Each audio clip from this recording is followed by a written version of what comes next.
Over the last 2 centuries particularly, Japan's been extremely influential in this country, first of all through its paintings and its decorative arts. But then, as we come into the 20th century, to take 2 examples, Yukio Mishima was a big influence, and I think I was the first person to interview him in the West on British television and the BBC in the 60s. And even before that, I'd met Japan in the form of Kurosawa and his extraordinary films, who vied with Ingmar Bergman as one of my favourite film directors of all time. So the Japanese presence was very strong, and of course there are great similarities, islands, off archipelagos, fishing and so on. So it's been there.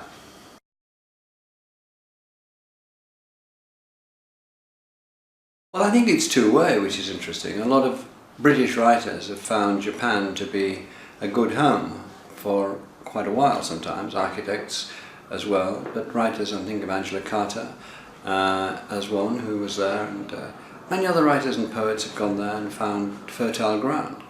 The university systems have certain similarities, there are certain similarities in the cultural systems.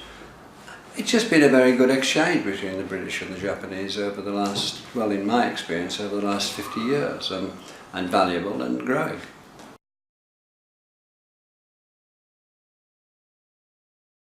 Well, I think it's essential to keep these bridges in place for 2 reasons. First of all, because art is now global.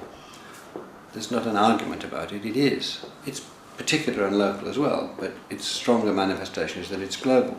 And Japan is very much part of that, and so is Britain very much part of that.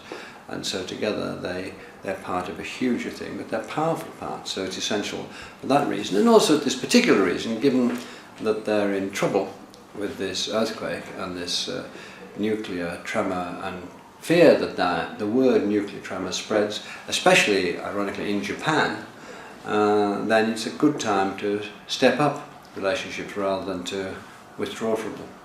So that's why I support Play for Japan.